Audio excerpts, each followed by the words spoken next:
Hello? Is anybody there? Hello? Welcome back, friends. It's Anders. Today, we are talking bourbon. We've done similar videos like this in the past, one called Scotch, which is another whiskey. So I feel like I should say, although most of you already know this, all bourbon is whiskey, not all whiskey is bourbon. And this is pretty much the same thing I said, I think, in the Scotch video. So we're gonna break it down. Like, what is bourbon? Why is it so special? Is it special? And what are some good bottles? How do different bottles of bourbon differ from each other? What's the deal with bourbon?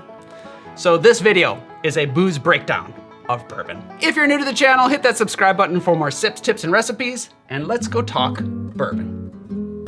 To the bar. Today's video is sponsored by Original Grain. Original Grain has been making watches from unique materials for over 11 years. It's a veteran and family-owned business created by two brothers in the Pacific Northwest. And for every watch that they sell, they plant a tree. They've already planted over 700,000 trees with the goal of hitting 1 million by the end of the year. So let's help them reach that goal.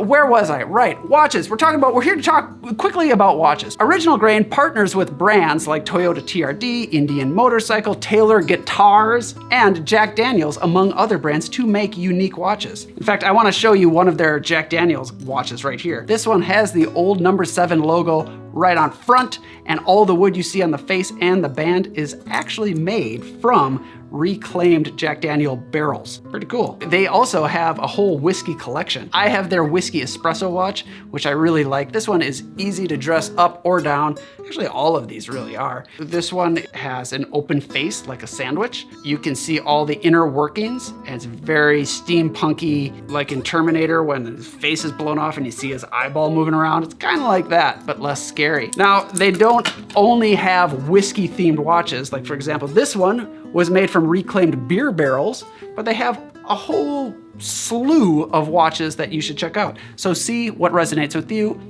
and get it. And if you do decide to buy it, I've got extra savings for you because they've already started their Father's Day sale. And to unlock a special discount code for an extra $50 on top of the $100 off Father's Day sale, click the link down below for a grand total of $150 off for Father's Day. Or you could just get it for yourself and I won't tell anybody. I won't. I actually won't know if you buy it for yourself. That's up to you. You have freedom, but use that link below. Thanks, Original Grain. Onto the film. Let's talk about bourbon. Where does it come from? Why do we have the name bourbon? What does it mean? There you've got Bourbon County in Kentucky. You've got Bourbon Street down in New Orleans. So does that mean whiskey? Well, no. You see, bourbon is a French name, dates way back to a royal family, the House of Bourbon, or Maison de Bourbon. During the American Revolution, King Louis XVI was in power over in France, and he supported the American Revolution because he hated the British. And he was part of that royal family, the Bourbon family. So you could say he was a Bourbon king. It had nothing to do with whiskey. That was just his name. From that, you get Bourbon County in Kentucky, which at the time I read was in Virginia. I didn't know this, but that's what they say. And then you had Bourbon Street down in New Orleans, the heart of French Quarter, where all the fancy people go to party and throw up. Here's the deal. Nobody really knows how that name got slapped onto whiskey. There are a few stories, some probably more probable than others. One is that at the time whiskeys made in Bourbon County were shipped out, and so to differentiate it from rye whiskey, they would slap the name bourbon on it, but we really don't know. We don't know. Now, there are rules that need to be followed in order to call bourbon bourbon. However, those rules didn't exist until the 1960s. Prior to that, if you go way back to the 1700s, 1800s, people were making whiskey. It was corn whiskey that they were calling bourbon. Until 1897, you had something called bottle and bond, which we will cover a little bit later when we're talking about styles, but bear with me here. Let's fast forward to the 1920s. In 1920, you had this wonderful thing called the American Prohibition. People can't be making bourbon, but people still did. You had bootleggers, and they were not making good stuff. Most likely, this stuff wasn't even aged, you know?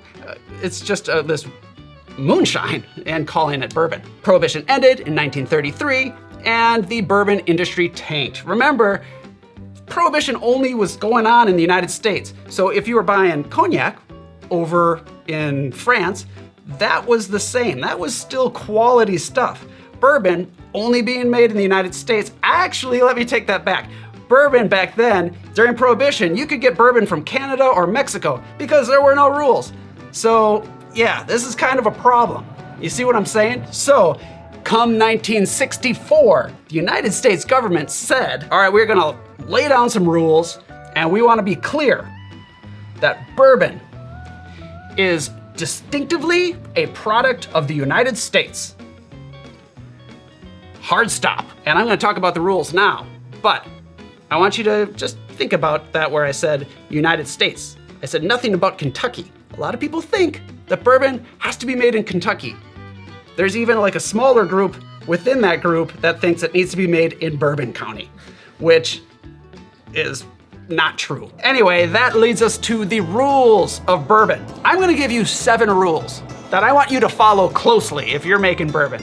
But if you are making bourbon, there may be more rules that I'm unaware of because I'm not a distiller. Rule number 1, bourbon must be produced in the United States. So it's not just Kentucky, it can be made anywhere in the United States. If you wanna make a bourbon in Hawaii, you can. If you wanna make it in Alaska, you can. So it's not even the what is that called? Where the lower 48, the continuous, what is that called? Alaska is separated and so is Hawaii. They're not lesser than, they're just, okay. That's a rule. That, geographically speaking, it needs to be made in the United States or one of its territories, okay? Rule number 2, the mash bill has to be at least 51% corn. That's more than half, if you're a math whiz. Now that other 49% you can make with any number of cereal grains. Most commonly it's rye, wheat, barley, you know, your basic whiskey grains. And they all impart something a little different in the flavor, but at its core, bourbon is a corn spirit. Excellent, that's the rule. Okay, and now we got some rules regarding proof. Rule number 3, to make bourbon, it has to be distilled up to 160 proof. That's 80% ABV. It cannot be distilled further. It can't be distilled more, or you start losing some of those really delicate notes of the spirit that makes it bourbon. If you wanted to distill it to a lower percentage than 160, that's okay, but don't go over. Now, once it's distilled, you're gonna put it in a barrel. And to do that, it cannot be more than 125 proof. So if you distilled it at 160 proof, you're gonna have to dilute that, you're gonna have to bring that proof down to at least 125 proof or 62.5 ABV percent, and then pop it in your barrel.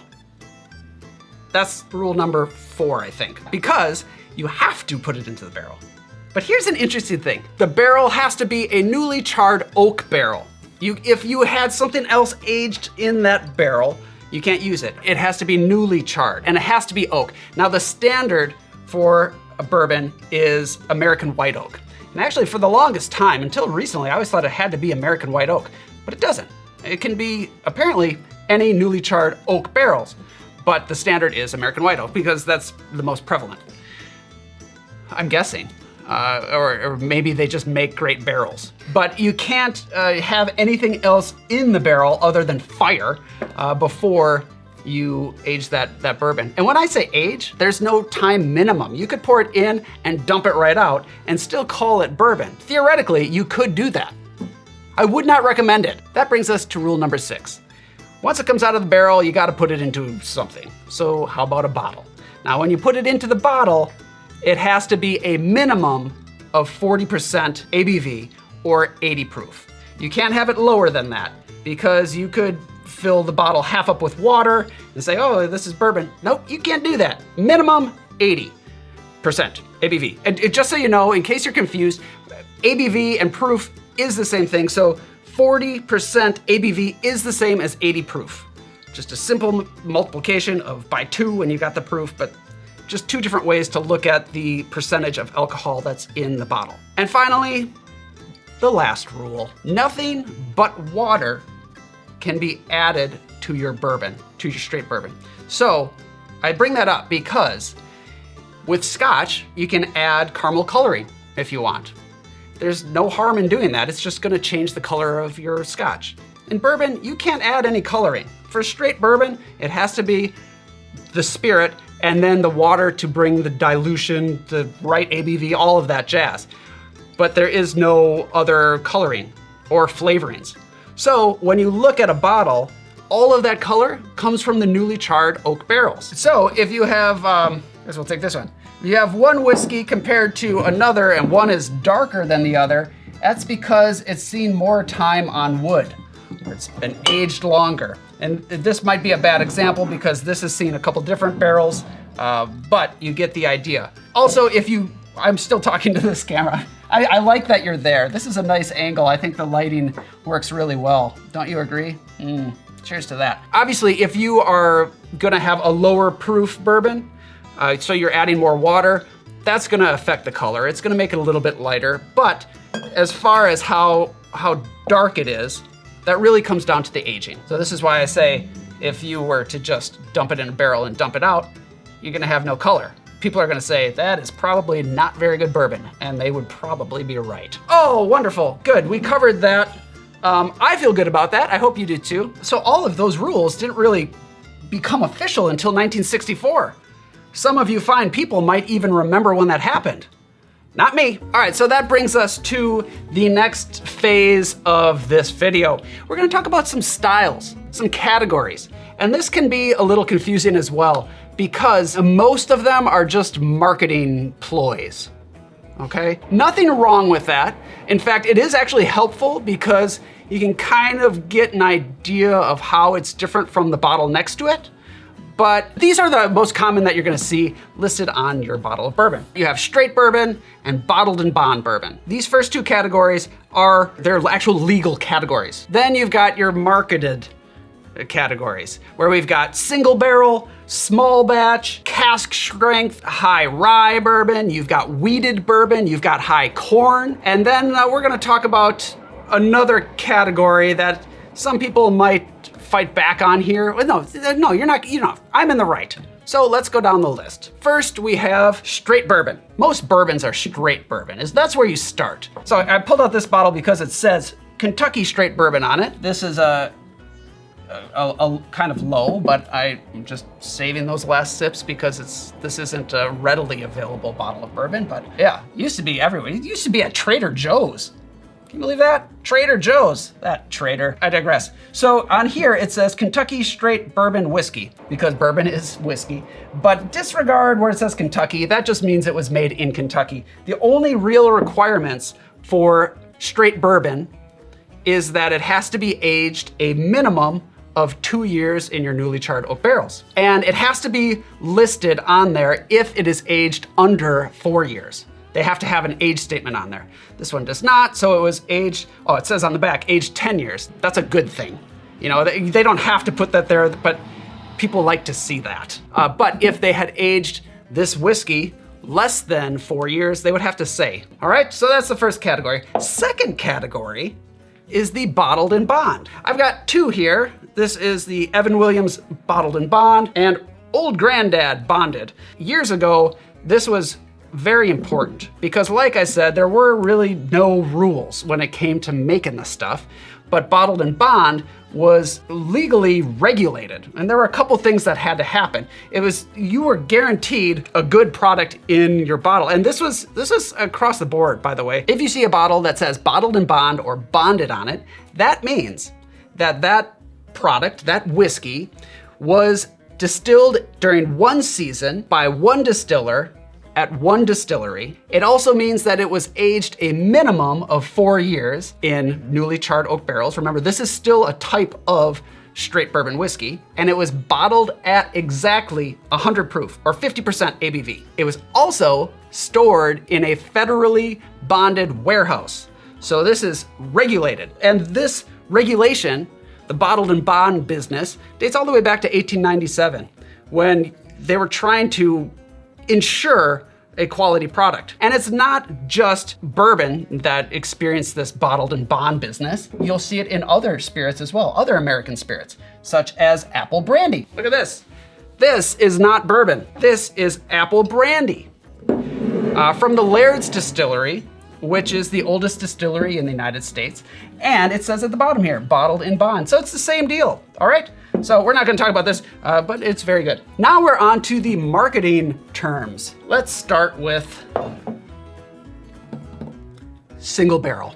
Shall we? Let's do it. These are not official categories, so there's no regulation that they have to put something on the label, but most of these distilleries will choose to because it's a selling point. I'm gonna show you two here. I have Four Roses single barrel and Blanton's. To call something single barrel, what that means is that this whiskey comes from one barrel of whiskey, as opposed to mixed with other barrels. When you're aging whiskey, you have these rick houses, these giant warehouses filled with barrels, so that when the seasons get colder and they get hotter, these giant warehouses are going to be different temperatures, and so those whiskeys in those barrels are gonna age a little differently. Well, then your master distiller is gonna come in and they wanna make a uniform product from year to year, so they will blend barrels to get the flavor profile that they're looking for. Whereas with these single barrels, you aren't blending that with anything. The thing with the single barrels is you don't know exactly what it's gonna taste like, which kind of adds a fun element. And just because I say it's a marketing category doesn't mean it's a bad thing. It's true, it's just not an officially regulated category. You can find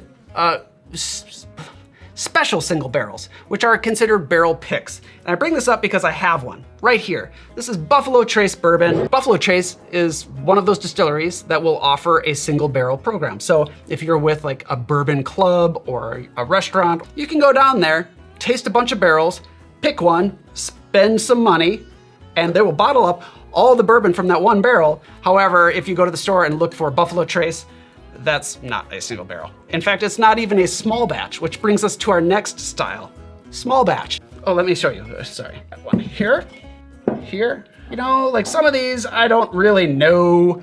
You look at them and they say things like artfully aged, and I'm like, it's just a bunch of words.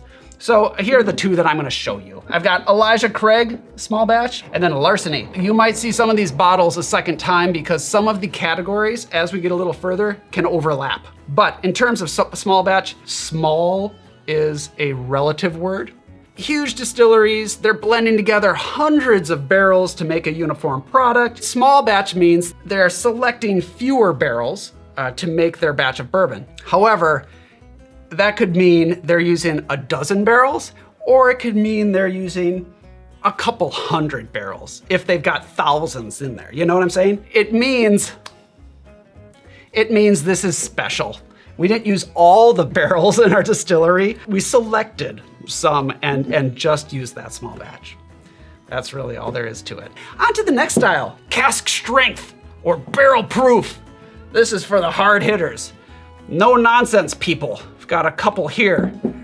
Old Granddad 114 and Stag Junior, two I have on hand right here. I've kind of been just very slowly nursing this one. This is another one that's kind of harder to find. Old Granddad 114 isn't strictly barrel proof because all the bottles are 114 proof, but at 57% ABV, it is close. If you like a stronger whiskey, this is a good buy. The price is right, and it's a tasty, tasty bourbon. In fact, a while back, I did 8 old fashions, and I threw this one in there for one of the old fashions. And some of you caught that. Some of you are like, wow, that old fashion's gonna knock you on your butt. And I'm glad you caught it. So thank you for paying attention. Anyway, what this is when they take it out of the barrel, the bourbon out of the barrel, they're not diluting it. They're not bringing down the proof. They're just putting it in a bottle. Typically, it's gonna be a little bit more expensive. If you're gonna drink it neat, I might recommend adding a little bit of water to kind of dilute it, open it up. But be careful with these. Just because something is stronger, meaning more alcohol, doesn't necessarily mean that it's better, or it doesn't necessarily mean that you are a stronger individual for drinking it. Good friend of mine had a wedding, and we had old fashions, and they used barrel strength bourbon. About 2 hours into the reception, people were sleeping in their cars. So, no need to go crazy, even though It can be great stuff. Now we are gonna get into the mash bill. Remember when I said the rules are, for straight bourbon, you have to have 51% corn, no less.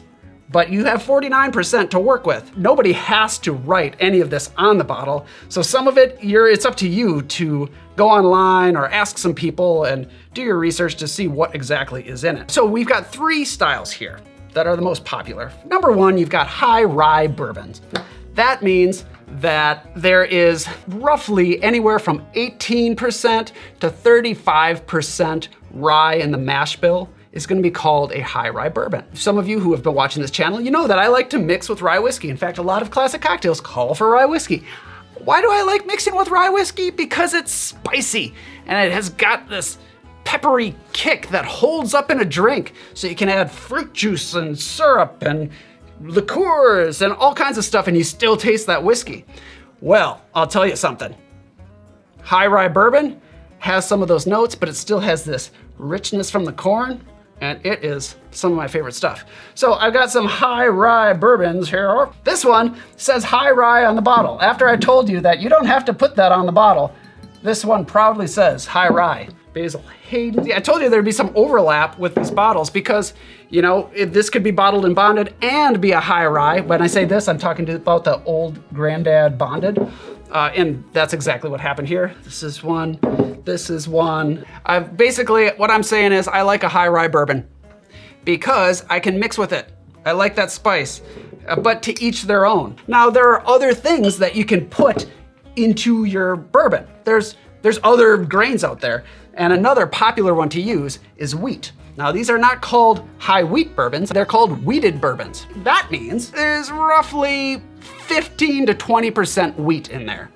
What does wheat do? Some people call them sweet wheats, you know, because it makes your bourbon a little sweet.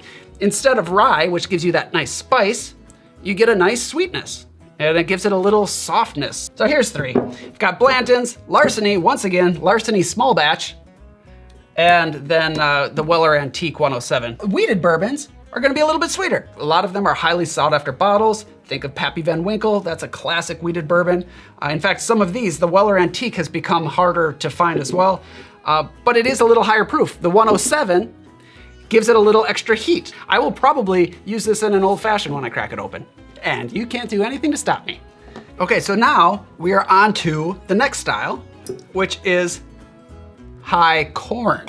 So it has to be 51% corn to be straight bourbon. Well, if you bump that up by a lot, you get to call your whiskey high corn bourbon. What does that do?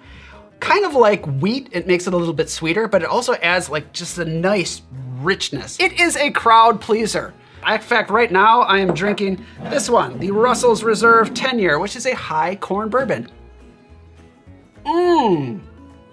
That is good. Got a couple here. Buffalo Trace is like right around 75% corn. I'm not sure what the exact mash bill of Russell's Reserve is, but this is a wild turkey product. It tastes nothing like turkey. Okay, so you get the idea. Now we're gonna talk about another style of whiskey called Tennessee whiskey. Some of you might be saying, Anders, why are you pulling out something called Tennessee whiskey when this is a video on bourbon?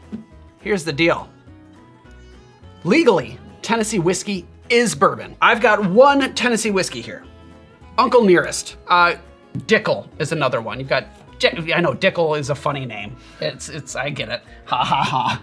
But the biggest brand in Tennessee whiskey is Jack Daniel's. The rules to make Tennessee whiskey are the same as bourbon, plus more rules. Much like all bourbon is whiskey, but not all whiskey is bourbon, all Tennessee whiskey is bourbon, but not all bourbon is Tennessee whiskey. Now, Tennessee whiskey has to be made in Tennessee. Also, most Tennessee whiskeys are going to be charcoal filtered. And the idea is by filtering your whiskey before you plop it into the barrel, it's gonna make for a smoother whiskey. There are other categories of bourbon that blur the line a little bit. If you follow all the rules, you can take that bourbon and put it into another barrel for another aging, so you can get some toasty notes. The only example I have here today is the Woodford Reserve Double Oaked. So this one is nice and dark. This is because it went back into a barrel to get more toasty, roasty, yummy notes from the barrel. I'm actually gonna pour myself a little bit. All right, so I'm gonna show you a couple bottles of whiskey that I kind of call bourbon adjacent because they are similar.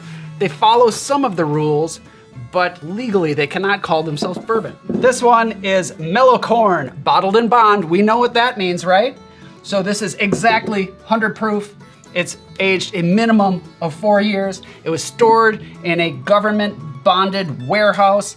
There's no color or flavorings added to it, but you cannot call this bourbon. In fact, they even say it's straight corn whiskey because it was not aged in newly charred oak barrels. I don't make the rules. I'm just here to tell you what they are. This one from Journeyman Distillery in Three Oaks, Michigan. This is their Silver Cross. The mash bill is an equal blend of corn, wheat, rye, and barley, but because that corn is only 25%, it doesn't meet that 51% threshold, so not bourbon. So now the question is, what bottle should you get? You don't have to get a gazillion bottles of bourbon, and by the way, if you're looking at home saying, wow, he's got a lot of bourbon, no. Some of these bourbon fanatics have warehouses filled with bourbon. I know a couple. They're nice people, but they've got all the bourbon. So, all right, if you are new to whiskey, then I would probably steer you towards a high corn bourbon because it's gonna be rich, it's gonna have a sweetness to it, it's very approachable, like Russell's Reserve or Buffalo Trace. I would also say a wheated whiskey could be a good option, although you don't have to go and get yourself a bottle of Pappy Van Winkle just because it's a wheated bourbon, and Anders said that if you're new to whiskey, you should try a wheated bourbon, and then you drop thousands of dollars on a bourbon, and you take one sip and you're like, this is not what I like. Don't do that. Instead, get yourself a high corn bourbon or a less expensive wheated bourbon like Larceny small batch. By the way, I didn't even mention, I'm not sponsored or affiliated with any of these bottles, these fine bottles of bourbon. If you are into mixing cocktails, I got you. I'm the same way. In which case, I would highly recommend considering a bottle that is a high rye bourbon. You probably have seen me mixing with this bottle quite a bit, the Old Grandad Bonded. Even the 114 is also really nice. Good price point too, by the way. Basil Hayden, again, like I mentioned, it's high rye, but it's lower proof. So if you're mixing in a cocktail, it might seem a little thin. Again, depends what kind of cocktail. Not to get into the nitty gritty here, but I like a little bit higher proof. I like a little bit more rye in there. But you know, you don't have to follow this to the T. You don't have to say, I want to mix with a bourbon. I have to go get a bottle of high rye bourbon. You can mix with whatever you want to. In fact, mix with that bottle of Pappy Van Winkle 23-year bourbon. Don't let people tell you what to do with your bottle. I've mentioned this on the channel before. That's your bottle. You do with it what you want. If you want to drink it neat, you should do that.